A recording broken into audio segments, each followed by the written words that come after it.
Dilemas, episódio 104. Eu tava ouvindo rapidamente, assim, os inícios de Dilemas, organizando o canal, não sei o quê. Muito engraçado se você colocar em sequência o Dilemas, Dilemas, Dilemas, os tons, assim. Dá pra entender o mood que a gente tá pelo começo, sabia? E é? É Gente, bonitinho de E ver. eu fiquei pensando, né? Dilemas 104. Eu não sei dizer 104 em número ordinal. Ainda bem que a gente parou. 104º? É, e é feio, né? 104º, 105º, né? Muito longe. Gosto mais de verdade. 104. Agora, tem um dado que 104 episódios significam 2 anos de episódio. Olha, parabéns pra você. Nessa data querida. É isso. A gente tá aqui nessa quinta-feira. Mais uma vez, reiterar o convite para quem quiser fazer parte da comunidade de Dilemas Raiz. Essa comunidade maravilhosa, cada dia melhor. Basta entrar no www.redeamparo.com.br/amp. E também tem como fazer para você mandar o seu dilema para a gente. Ah, você tá com dilema aí? Ou tá suave? Se tiver suave, não manda não. Mas se tiver com dilema, é só escrever luabarros@redeamparo.com.br e pedro@redeamparo.com.br. É isso aí. Últimas semanas, agora, uma coisa recorrente. Muitos dilemas de casais. Pandemia deu essa bagunçada geral nas relações. E foi. Foi. Eu ouvi dizer que teve isso. E eu vou aproveitar essa deixa, porque foram muitos e-mails muito focados nessa relação amorosa, né? E queria aproveitar essa deixa para dizer que no dia 27 agora de setembro, a gente vai abrir a terceira turma do Duo. Ah, gente, xodó, É isso xodó. aí. E para quem quiser ser informado antes, porque o Duo ele acontece muito rápido, né? Ele tem um limite de turmas, de pessoas. Quem quiser se inscrever na lista de e-mail que vai saber em primeira mão para participar da pré-venda, basta entrar em redeamparo.com.br/duo, D-U-O. E o que é duo, Peu? Duo é uma jornada focada nas relações amorosas, para casais, trisais e mesmo para quem está solo, para se compreender dentro das relações. E essa é a terceira turma. A gente está muito feliz, inclusive vai ter também uma reciclagem para as turmas anteriores. Vai ser do jeito que... Gente, Duo é sensacional, sempre muito intenso, sempre me leva para lugares muito profundos e eu recomendo. Eu também recomendo. Quem quiser, vem com a gente.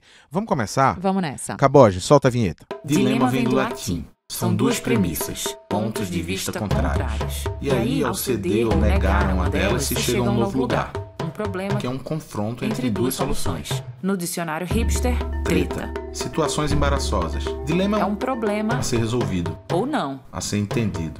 Putz, discordo. É? Então temos um dilema. Bem-vindas e bem-vindos. Esse é o Dilemas, podcast com Lua Barros. e Pedro Fonseca. Temos dilema de um Enzo, não é mesmo, Pedro Fonseca? É, Vero, e eu vou direto ao ponto e vocês vão entender por que eu vou logo direto ao ponto. Olá, Peu e Lua. O dilema que eu tenho para compartilhar com vocês exige uma contextualização. Prometo não me alongar demais. Espero. Não sei. Talvez não consiga. Desculpa. Adoro. Não vai dar para ser curto. Me chamo Enzo e tenho um relacionamento com Valentina já de 15 anos. Estamos casados há 9 anos. Falo de Valentina para falar de mim, pois o que sou hoje é, em grande medida, o resultado dos nossos diálogos, das nossas aventuras e desventuras juntos. Que bonito, Enzo.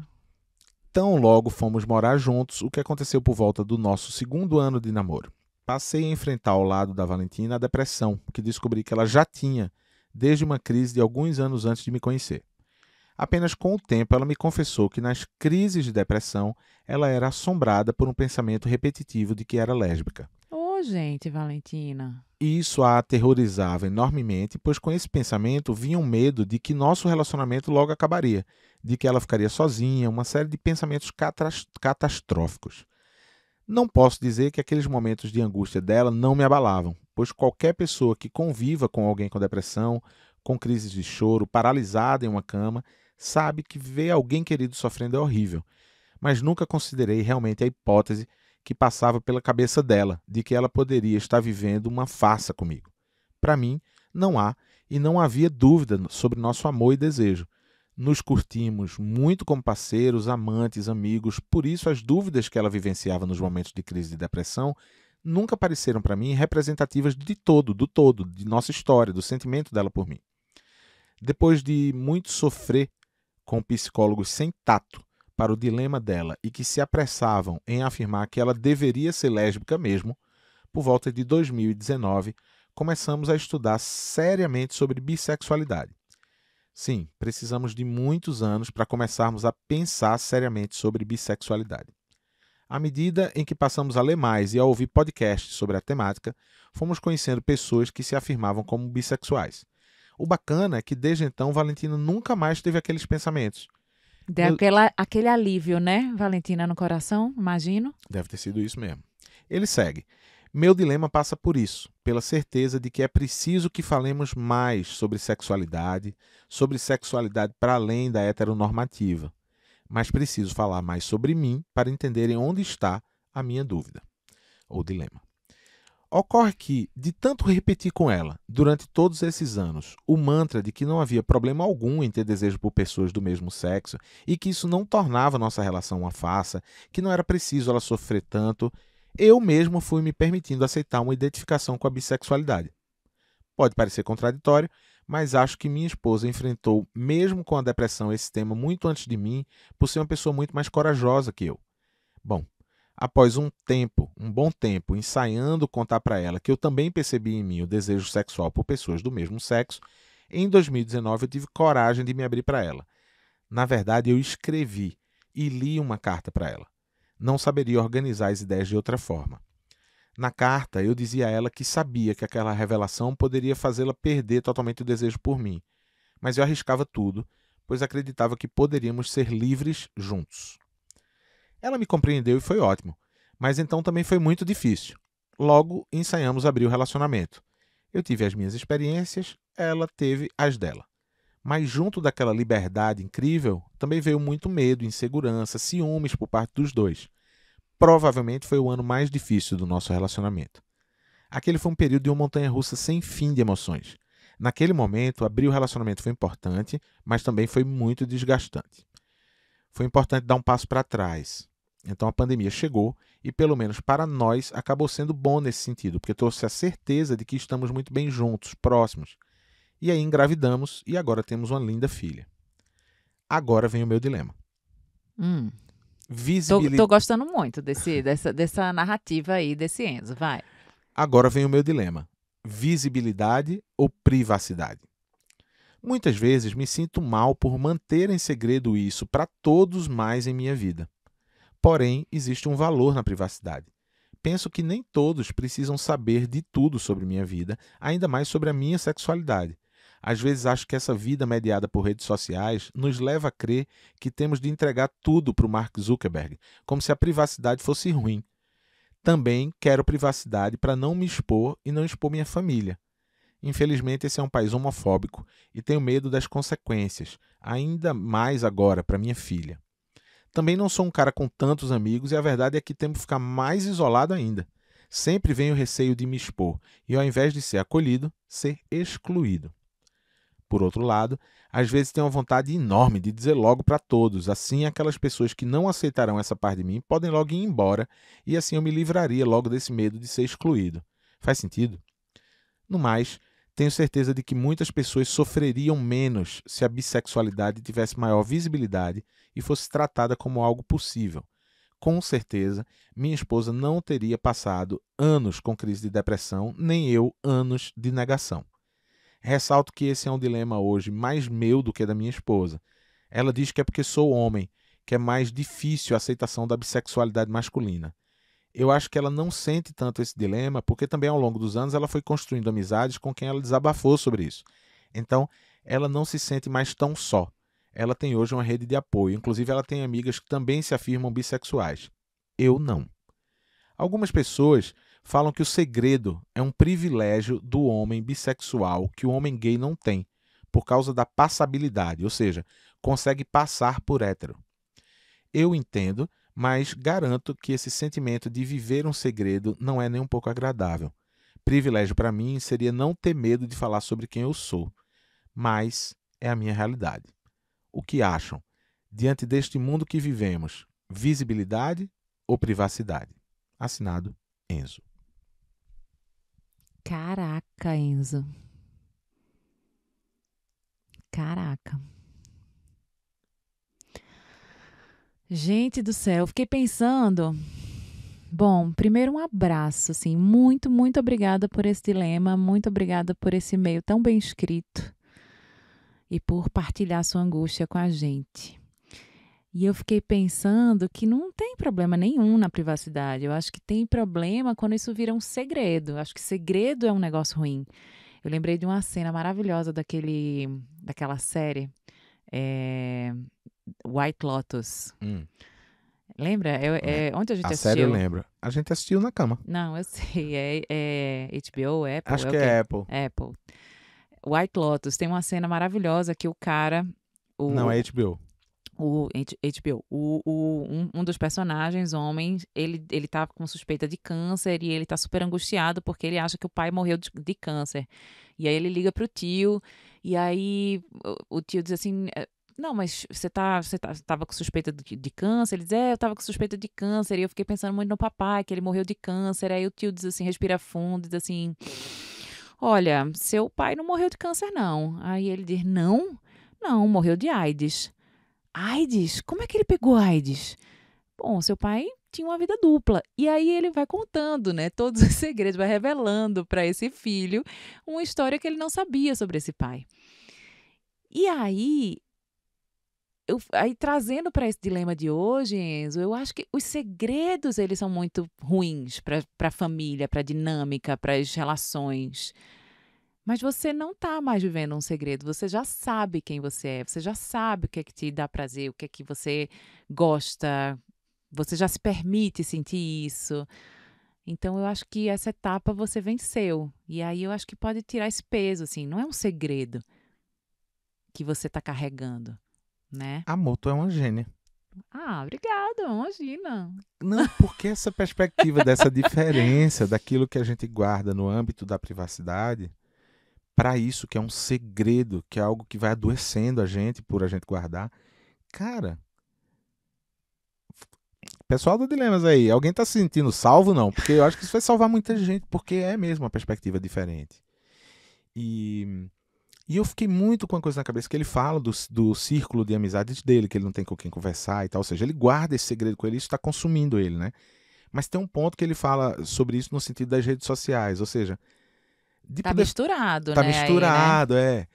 E é muito... Eu percebo essa coisa com uma certa estranheza, que é como se a gente tivesse na largada, independente, né, da questão que ele traz como dilema, como se todo mundo tivesse uma vida dupla, que é essa, a vida real e a vida na rede social e tal. Não tem. Isso talvez tenha sido propagado assim no início, na chegada das redes sociais, porque parecia que tinha uma possibilidade de ali ser um campo de atuação, né? Só que não é um campo de expressão das nossas identidades, dos nossos repertórios. É um campo relacional, é um campo de convivência.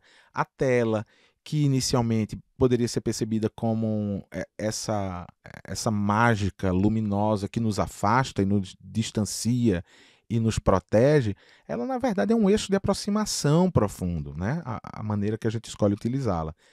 E aí eu fico vendo essa confusão e dizendo, caramba, tá sendo tão doloroso o processo para ele de guardar esse segredo, tão pesado, que ele leva isso até para esse ponto, que é assim, a coisa da privacidade na internet, ou seja, o que é que vai acontecer aqui, né?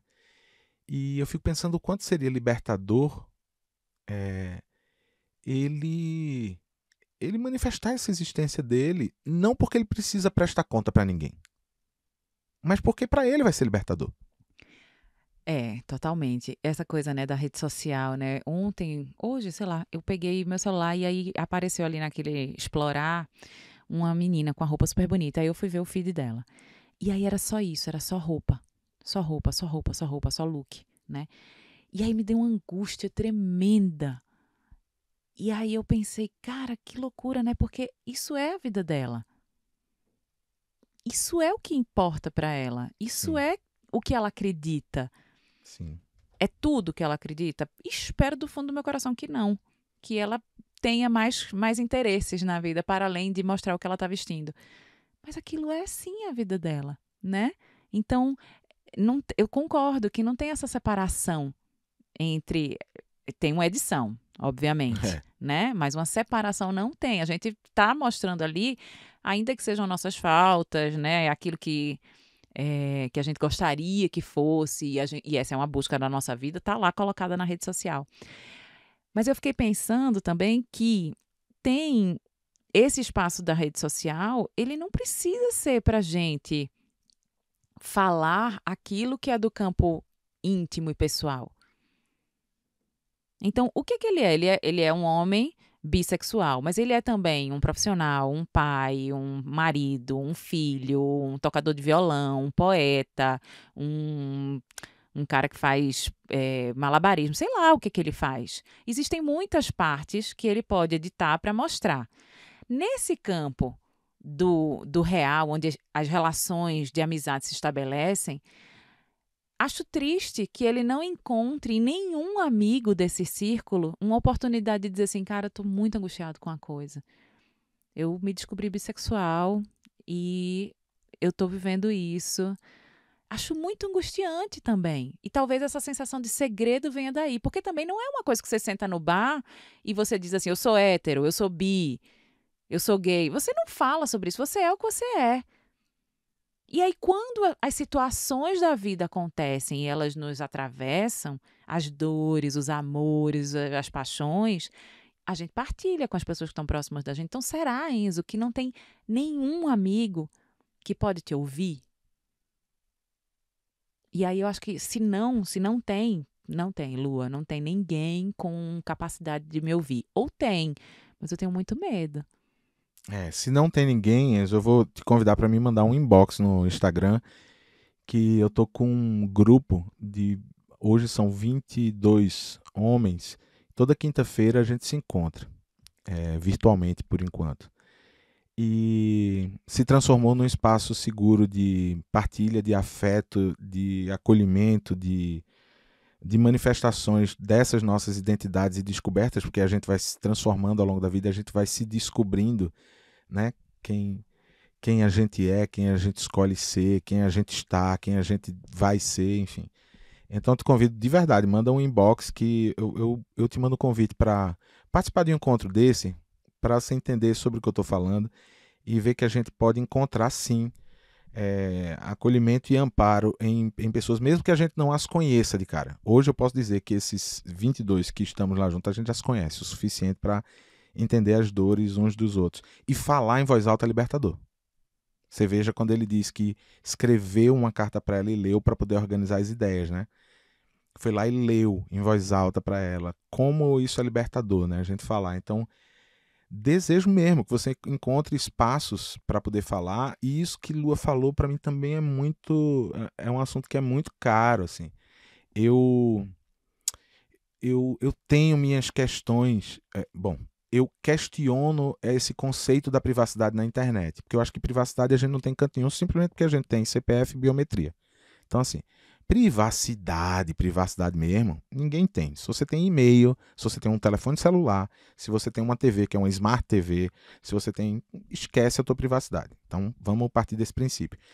E isso não precisa ser angustiante, tá? Não é angustiante, não. É a geração que está colocada, isso. Como está posto. Agora, e eu fico pensando muito nisso, inclusive pelo meu ofício, assim. Uma história que eu já passei aqui no Dilemas, que é: eu não tenho memória sobre a minha infância. Então, para mim, entender a internet como um espaço de partilha de um álbum fotográfico, que é um dos meus ofícios, é algo que eu jamais vou abrir mão. Já recebi mensagem em inbox que era assim: Pedrinho, mas será que você já pensou que... Na exposição das crianças. A exposição das crianças, eu digo, cara, nunca é sobre exposição, aqui é sobre posição. Eu me posiciono quando eu escrevo uma carta, quando eu posto uma foto. Eu tô aqui me posicionando, e isso faz parte de um dos meus ofícios, inclusive fotográfico. Eu desejo que essas crianças tenham uma memória disponível. Então, inclusive, não está só na rede social. Está em 2 nuvens, está em HD, está em todo lugar. Porque a gente imprime pouco, né? Mas é esse gesto. Porque antigamente era isso, as pessoas sentavam com um álbum de fotografia ali para mostrar, olha a viagem da gente para a praia, juntavam amigos. Lembra quando antigamente a gente sentava para ver como era o álbum de casamento de alguém? Não tinha isso, a gente ia para casa de alguém, 6 meses depois do casamento, porque o álbum demorava 6 meses para chegar, o vídeo demorava 1 ano para ficar pronto, né? a gente ia lá ver aquela partilha daquele momento e tal. Então, fico pensando nesse conceito de privacidade, porque sinto, Enzo, que a sua preocupação legítima diante de tudo isso tem mais a ver com o segredo do que com a privacidade. Por isso que veio a minha interjeição ali, dizer que você é uma gênia, porque eu acho que essa distinção pode fazer muito bem, Enzo, a você. Entender o que é que você deseja genuinamente partilhar sobre você e entendendo que você não paga boleto nenhum da sociedade. A internet, como esse lugar onde as pessoas cobram você ser alguma coisa, cara, não faça parte desse lugar, porque não chega boleto da sociedade pra gente pagar. A sociedade se vira com o que ela sente, o que ela pensa sobre a gente. Isso é um problema do outro, Enzo. É um problema do outro. E o outro que administra na terapia que ele paga, Enzo. É, maravilhoso isso, Né? amor.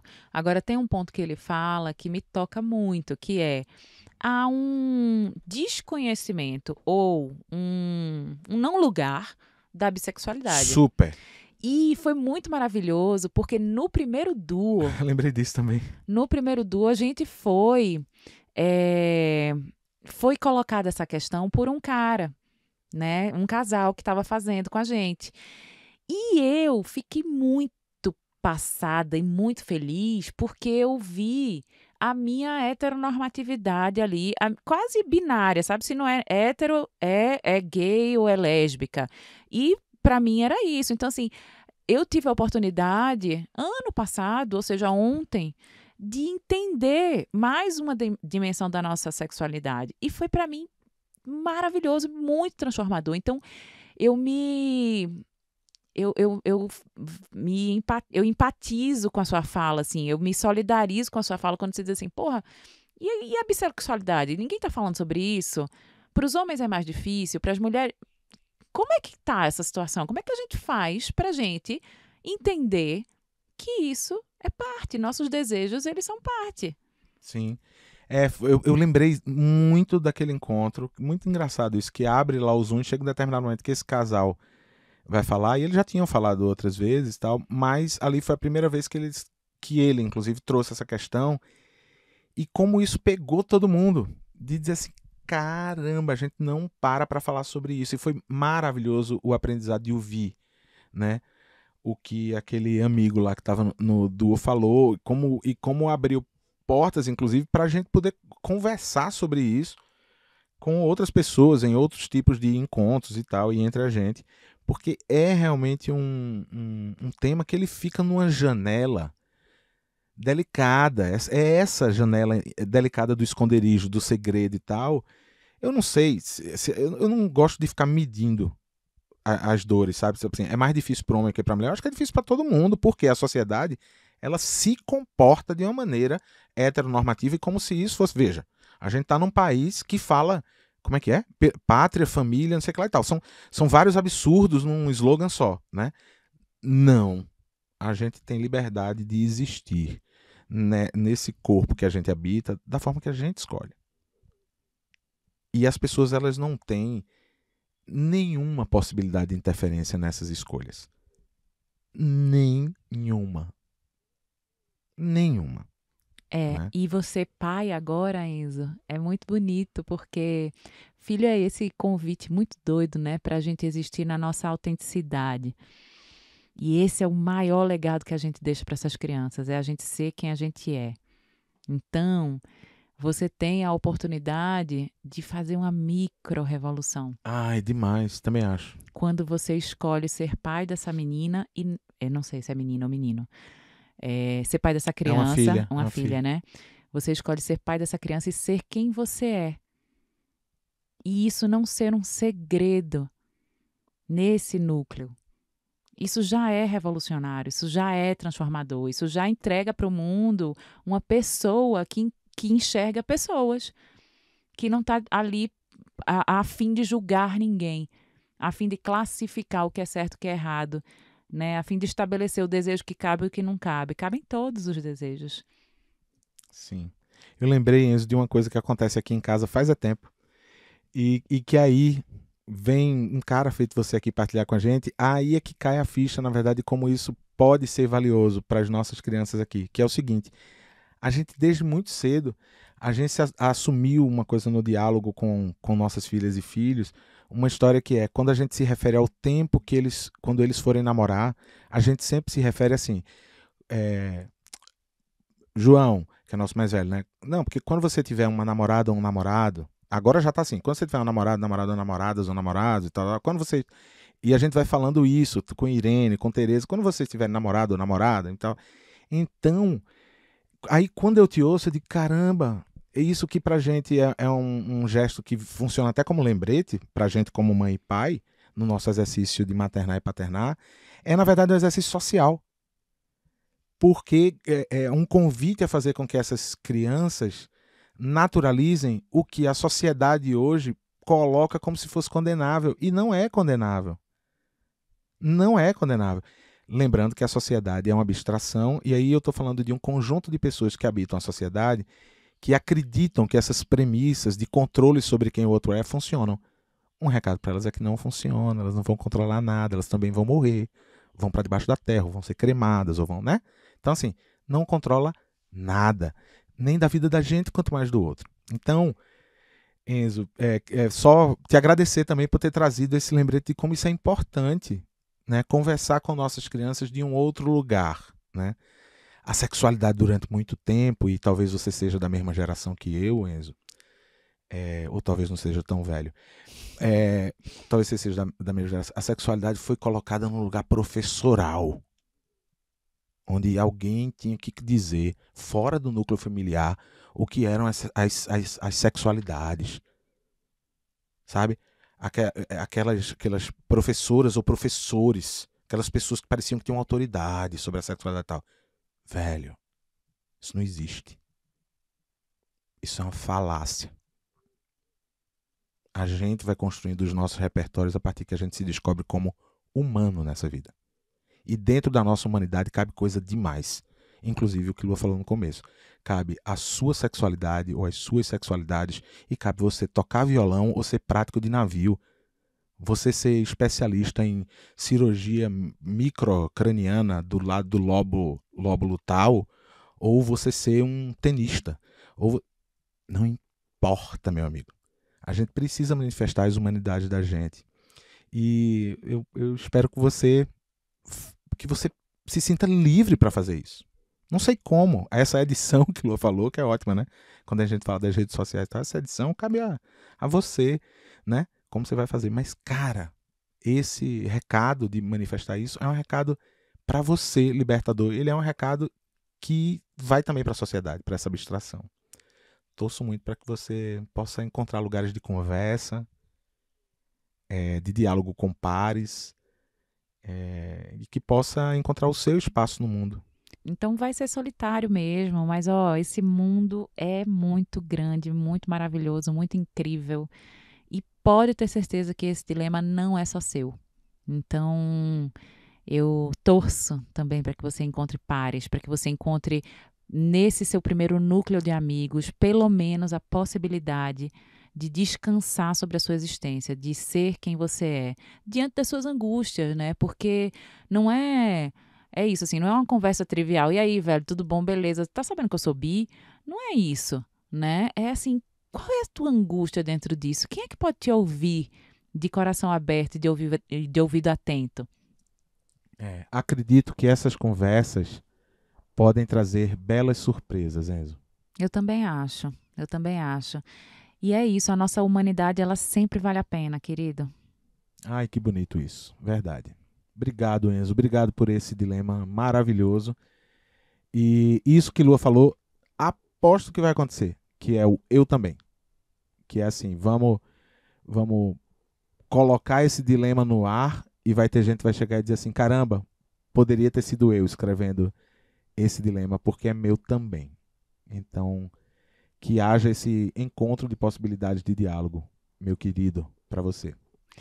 Obrigada, Enzo, pela partilha mais uma vez, me tocou profundamente e eu sempre fico muito feliz quando os e-mails dos Enzo chegam por aqui. Também. Gente, um beijo enorme e até próxima quinta. Até quinta que vem. Solta a vinheta, Cabode. Dilemas. Mostre os seus que a gente mostra os nossos.